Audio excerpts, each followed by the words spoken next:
السلام علیکم فرینڈس، کیا حال ہیں؟ کیسے ہیں؟ ٹھیک ٹھاک ہیں؟ چلیں آج میں نے میرا کیونکہ کوئی اور ویڈیو بنانے کا کوئی ایسا موڈ نہیں تھا، تو میں نے سوچا چلیں آج آپ کے ساتھ جو ہے وہ میں شاعری جو ہے وہ شیئر کرتی ہوں، کیونکہ شاعری مجھے بہت زیادہ پسند ہے اور میں اپنے فارغ جو فری ٹائم میرے پاس ہوتا ہے اس پہ میں مختلف شعراء کو جو ہے وہ پڑھتی رہتی ہوں، اور میں خود سے بھی شاعری کرتی ہوں۔ میں آپ کو بتاتی چلوں کہ میں خود سے بھی اسکول ٹائم سے جو ہے وہ شاعری کرتی آ رہی ہوں، اور انشاءاللہ بہت جلد میں اپنی بھی کوئی نظم یا غزل جو ہے وہ میں آپ کے ساتھ شیئر کروں گی۔ لیکن آج میں نے آپ کے ساتھ جو مجھے غزل بہت زیادہ پسند ہے، مطلب میں اکثر منیر نیازی صاحب کو بھی بہت پڑھتی ہوں، اور اسی طرح امجد فراز صاحب کو، پروین شاکر کو، تو اسی طرح اور بہت سے جو ہیں شاعر ان کو میں پڑھتی رہتی ہوں۔ تو منیر نیازی صاحب کی مجھے دو تین غزلیں تو بہت زیادہ پسند ہیں، جن میں سے ایک تو وہ ہے جو کچھ اونج بھی راواں آنکھیاں سنے کی غزل مجھے بہت پسند ہے، ایک ان کی ہے میں دیر کر دیتا ہوں۔ تو میں نے سوچا کہ چلو آج آپ کے ساتھ جو ہے وہ کیونکہ موسم بھی کچھ اسی طرح کا تھا، تو میں نے سوچا چلیں آج آپ کے ساتھ جو ہے وہ شاعری کو جو ہے نا وہ شیئر کیا جاتا ہے۔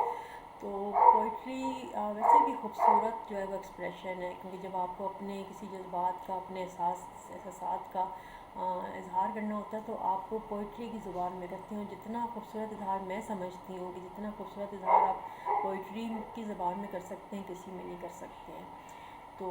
اکثر آپ دیکھیں کہ محبت کا جو بھی اظہار ہوتا ہے وہ بھی یوزلی آپ شاعری میں کر رہے ہوتے ہیں، جیسے اظہار محبت بھی، تو یہ جذبات کے اظہار کے لیے بہت اچھا طریقہ ہے، اور مطلب اس میں آپ اپنی دل کی باتیں، آپ اپنے جو آپ کے اندر جو ہوتا ہے، آپ کے اندر کی جو فیلنگز ہوتی ہیں اس کو آپ بہت اچھی طرح سے ایکسپریس کرتے ہو۔ تو شاعری جو ہے جیسے جیسے آپ شاعری کو اتنی مختلف شاعروں کو جو پڑھنے کا موقع مجھے ملا، تو میں نے دیکھا کہ ہر شاعر نے ایک ہی بات کو کتنے ہی خوبصورت انداز میں کیا ہوگا۔ مطلب اگر آپ کو کسی کی زندگی کو ایکسپریس کرنا ہے تو آپ جب شاعروں کو پڑھتے ہیں تو آپ دیکھتے ہیں کہ ہر شاعر نے زندگی کو اپنے مطلب نظریے کے ساتھ اور اپنی آنکھ کے ساتھ، خوبصورتی کے ساتھ اس کو ایکسپریس کیا ہے۔ تو اسی طرح سے محبت کا اظہار بھی، اور نفرت کا اظہار بھی، اور بھی جتنے بھی احساسات ہیں، جذبات ہیں، اور جتنے بھی اس طرح کی چیزیں ہیں، وہ آپ دیکھیں کہ ہر شاعر نے اپنی، اور ہر ایک نے ایک اپنی اصطلاح استعمال کی ہوئی ہے۔ تو میں بھی جب چھوٹی تھی، بچپن سے، مطلب جب میں اسکول میں تھی تو تب سے مجھے مطلب خود سے میں نے لکھنا شروع کیا تھا، اور میں نے شروع پوئٹری سے ہی کیا تھا۔ ویسے میں سلیس بھی لکھتی تھی، میں مطلب آرٹیکلز بھی لکھتی تھی۔ میں اپنے اسکول میں جب سینئر سیکشن میں آئی تھی تو میں اپنے میگزین کی ایڈیٹر بھی رہی تھی۔ تو لیکن شاعری جو ہے وہ میں نے بہت چھوٹی عمر سے اسٹارٹ کی تھی، مطلب اس ٹائم آپ یہ تو نہیں کہہ سکتے کہ میں نے بہت ہی مطلب اچھے کہہ لیں، یا کوئی کمپلیٹ یا کہتے ہیں نا جو مطلب بالکل بغیر کسی غلطی کے جو میں نے شعر لکھے ہوں۔ ہاں اس ٹائم پہ چھوٹے موٹے جس طرح سے مجھے آتا ہے تو میں اس طرح کی شاعری کرتی تھی، لیکن اب بھی جب میں اپنے وہ والے شعر دیکھتی ہوں تو مجھے بڑا مزہ آتا ہے کہ میں مطلب اپنے اس زمانے میں بھی اتنی مطلب مزے سے شعر و شاعری کیا کرتی تھی۔ پھر جیسے جیسے بڑی ہوتی گئی تو وقت کے ساتھ ساتھ آپ کا جیسے جیسے آپ کے تجربات اور آپ کی زندگی کے ارد گرد کے جو حالات و واقعات ہوتے ہیں، آپ اس کے اکارڈنگلی آپ پھر کوئی نہ کوئی بات کہہ رہے ہوتے ہیں۔ لیکن یہ بھی آپ کو خود سے مطلب بیٹھ کے اپنے آپ کو فورس نہیں کر سکتے کہ آپ کو جو ہے وہ مطلب شاعری ایک ایسا ہے، کہہ لیں کہ وہ ہے کہ اس میں آپ پلان کر کے نہیں کچھ سوچ کے لکھ سکتے کہ جی آج ٹھیک ہے آج میں نے شاعری کرنی ہے تو آج میں یہ لکھوں گا، بالکل نہیں۔ یہ آپ کے ہمیشہ موڈ کے اوپر ہوتا ہے، آپ کے جذبات کے اوپر ہوتا ہے، آپ کے احساسات کے اوپر ہوتا ہے کہ آپ ایک ایسی کیفیت کے اوپر ہوتے ہیں، آپ ایسی ایک کیفیت میں ہوتے ہو بعض ٹائم، بعض اوقات کہ آپ کو خود بخود سے جو ہے وہ جو ہے نا شاعری آپ کی نازل ہونا، اور خود بخود آپ لکھنا شروع کر دیتے ہو۔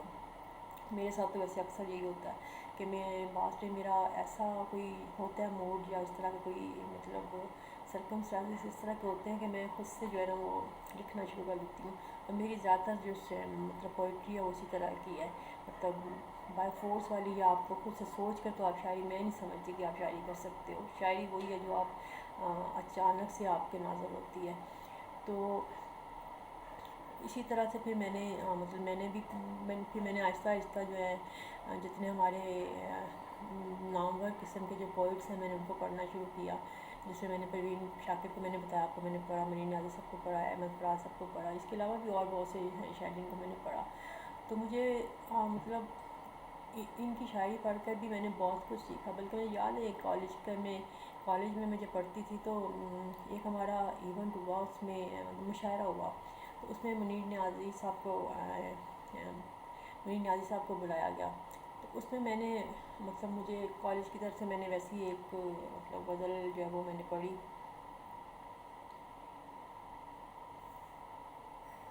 اسی طرح یاد ہے کہ جب کالج میں جب کالج میں پڑھتی تھی تو وہاں پہ ایک مشاعرہ ہوا، تو اس مشاعرے میں میں نے بھی مطلب شوق سے میں نے کہا کہ جی میں بھی اپنی جو لکھی ہوئی میری غزل ہے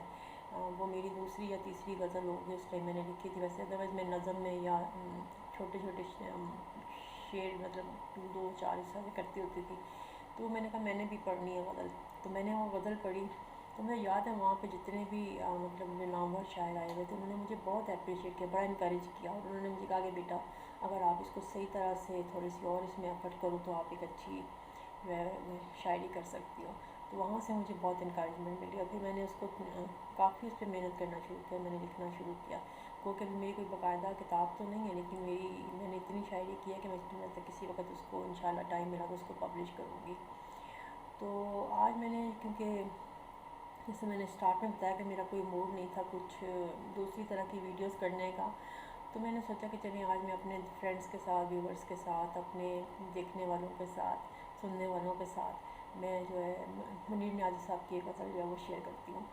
تو چلیں میں غزل جو میں نے آج کے دن کے لیے غزل چنی ہے وہ میں آپ کے ساتھ آپ کو پڑھ کے سناتی ہوں۔ تو چلیں میں نے نکالا تھا غزل کو، اس کے لیے مجھے گلاسز لگانے پڑیں گے کیونکہ اس طرح سے پھر مجھے میری آئی سائٹ کا تھوڑا سا پرابلم ہے قریب کی، تو چلیں یہ جو غزل میں نے کہتے ہیں کہ مجھے بہت پسند ہے یہ والی غزل، ہمیشہ دیر کر دیتا ہوں۔ تو اس میں دیکھیں کتنی خوبصورت بات کی ہے کہ اگر آپ نے کوئی کام سوچا ہوتا ہے یا آپ نے کچھ مطلب کسی کے لیے کوئی آپ کا احساس ہوتا ہے، اور اگر آپ وہ وقت پہ اس کو نہ کہہ پاؤ یا وقت پہ اس کا ایکسپریس نہ کر دو، اور جب اس میں دیر ہو جائے تو پھر مطلب آپ کو پتہ ہے کہ بعد میں آپ کے لیے آپ پچھتاتے ہو کہ ہائے میں نے اس وقت کیوں نہیں بات کی۔ تو یہ منیر نیازی صاحب نے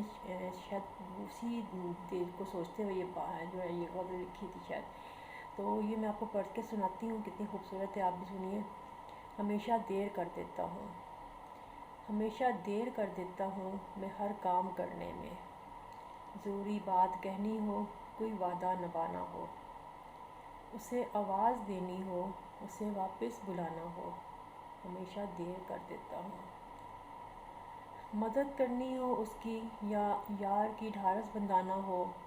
بہت دیرینہ رستوں پر کسی سے ملنے جانا ہو، ہمیشہ دیر کر دیتا ہوں میں، بدلتے موسموں کی سیر میں دل کو لگانا ہو، کسی کو یاد رکھنا ہو، کسی کو بھول جانا ہو، ہمیشہ دیر کر دیتا ہوں میں، کسی کو موت سے پہلے کسی غم سے بچانا ہو، کسی کو موت سے پہلے کسی غم سے بچانا ہو، حقیقت اور تھی کچھ اس کو جا کے یہ بتانا ہو، حقیقت اور تھی کچھ اس کو جا کے یہ بتانا ہو، ہمیشہ دیر کر دیتا ہوں ہر کام کرنے میں۔ تو یہ جو تھی منیر نیازی صاحب کی جو غزل ہے یہ آپ نے مطلب میں نے آپ کو بتائی کتنی خوبصورت غزل ہے، اور یہ میں نے آپ کے لیے آج کے دن کے لیے میں نے کہا کہ چلیں آج آپ کے ساتھ یہ شیئر کرتی ہوں میں، اور اسی طرح سے میں آگے بھی آپ کے ساتھ کوئی نہ کوئی غزل جو ہے وہ میں شیئر کرتی رہوں گی انشاءاللہ۔ تو مجھے بھی امید ہے کہ آپ کو یہ غزل میری منیر نیازی صاحب کی یہ غزل جو آپ کو اچھی لگی ہوگی، تو مجھے امید ہے فرینڈس کہ آپ کو یہ غزل جو ہے بہت پسند آئی ہوگی، اور آپ اپنی بھی مجھے بتائیے گا کہ آپ کو کون کون سے شاعر پسند ہیں اور کون کون سی جو ہے ان کی غزلیں، ان کی نظمیں، ان کی جو اس طرح کی چیزیں ہیں وہ آپ لوگوں کو پسند ہیں۔ تو آج کے دن کے لیے اتنا ہی کافی ہے، کیونکہ میں نے کہا چلیں آج آپ کے ساتھ شاعری کی زبان میں بات کرتے ہیں، اور انشاءاللہ کل کسی اور ویڈیو کے ساتھ کسی اچھی ٹاپک کے ساتھ آپ کے ساتھ پھر انشاءاللہ ملاقات ہوتی ہے، تب تک کے لیے اجازت دیجیے، اللہ حافظ۔